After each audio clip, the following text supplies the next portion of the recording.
welcome to my channel. In case you're new here, my name is Lorena and I love to share my recipes with you. And if you've been here before, then hello again. Today we're going to make something that's really simple, but it's so delicious. We're going to make Panna Cotta tartlets. A Panna Cotta tart is just a tart that is filled with a Panna Cotta mix, so you do have to keep it in the fridge for it to be nice and firm. But today, instead of making a large tart, I thought it would be fun to teach you how to make one of these personal tartlets, which I think are great if you're having a few people over. If you have 20 people over, don't make 20 of these, make a couple big ones and that'll be just as fine. We're going to make the dough for the base, which is also the base that I used for the berry bars that I did last week.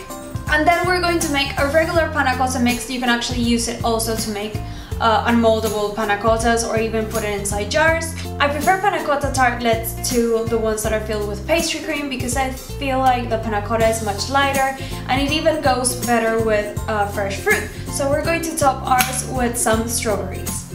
As always, if you want to see the full recipe, then all you need to do is click on the link in the description box below or on the eye above me, and that will take you to the blog where you will find lots more recipes. I'm now going to make these Panna Cotta tartlets, so if you want to see how it's done, then keep on watching this video. We're going to start with the dough. Here I have my soft butter and I'm just whisking it around with the sugar and the salt until I know that it's evenly spread. Now I'm going to mix in the flour. We just mix it around with a spatula until we can't mix anymore with the spatula, and then we go in with our hands just to finish mixing everything out. There's no need to knead.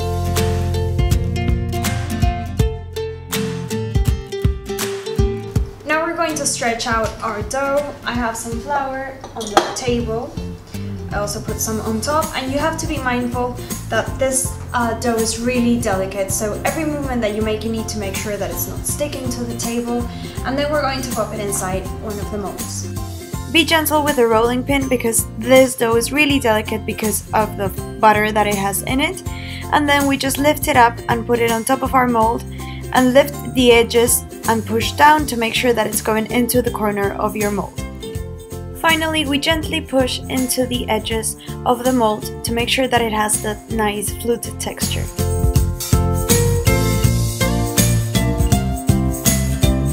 These are now going to go into the freezer for about 15 minutes, just until you feel that they're solid again from the butter. That's going to help them not shrink when we put them inside the oven. Once they are cold from the freezer, then we cut the edge off. This will help us have a really nice sharp edge. Next, we're going to blind bake our tartlet shells. So for that, what I'm going to do is a double layer of cling film, pop it in here, make sure that it goes into the corner, and then we're going to pop some baking beans inside. So you can either use ceramic baking beans that are commercial, you can buy them, or just any bean. And so you could use either one of them or both of them like me. Just make sure that if you are using edible beans, that you then label the container where you store them that they're just for baking, because you're not going to be able to cook them. The reason why we blind bake is because this dough tends to shrink, as most doughs do, and so by blind baking what we're doing is making sure that it stays at that spot. So we lay down 2 layers of cling film. This is really important because then we're going to remove the baking beans and it's going to make it less likely that it's going to break when we try to do that. We just put it inside our molds and put the baking beans on top and put just the tiniest bit of pressure on them just to make sure that they go into the corners and so the dough won't lose its shape. Then we fold the edges in, and they're going to go into the oven at 180 degrees Celsius for about 15 to 20 minutes or until you see that the edges have gone golden. Once the edges are golden, we can take out the cling film with the baking beans. The cling film doesn't burn at all, although the baking beans are quite hot, so be careful. And then they're going to go back inside for about 10 minutes or until you see that they are golden all over. Look, I just took them out of the oven. They're really nice and golden. Let me show you one very delicately. There you have one. They're beautiful. And so I'm just gonna let them cool down completely.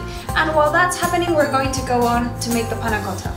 I already have here the milk, the cream, the sugar. All I have left to add here is the vanilla pod, or actually the seeds and the pod, just to make sure that the sugar is dissolved and the vanilla is infused inside. We're going to put it on heat for about 10 minutes or until we see that it starts to steam, but put it on a really low heat. I also have here my jelly, which was powdered and flavorless, of course, and it's been hydrating, so now it's completely hydrated in cold water, because if you put hot water then it comes up and it doesn't work.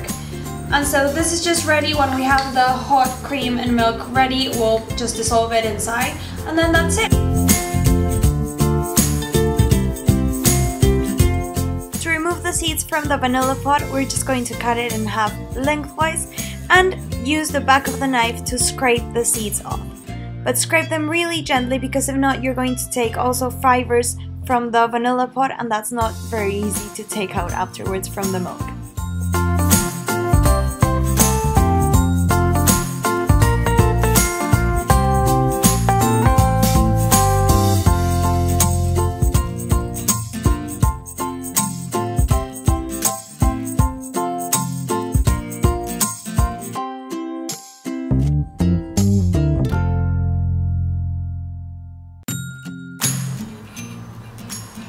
So I just unmolded all of them while my milk is warming up. They're already cold. That's only because they're small, but if you make a big one, it'll take longer for them to come to room temperature. I just run a knife underneath and there you go. There you have your tartlet shell ready to be filled with our panna cotta mix. My milk is now warm. I can see that there's no sugar left without dissolving, and so I'm just going to add the gelatin that I hydrated a while back.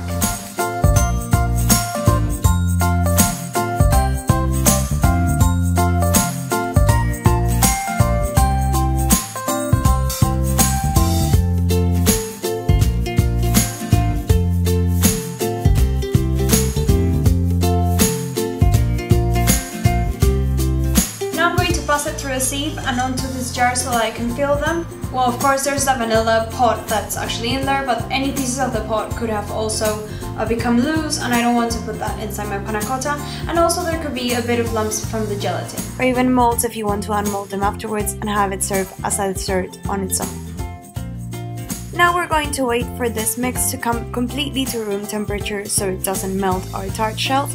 And also, as a safeguard, I froze my tart shells just to make sure that if there's any leak that could happen, it will quickly set the gelatin inside our panna cotta mix, and therefore we're preventing any mess from being made.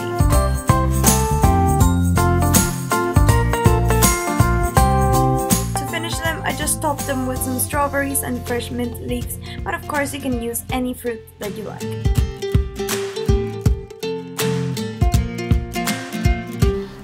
My panna cotta tartlet recipe. I really hope you liked it. If you did like it, don't forget to put thumbs up to this video. It makes me really happy.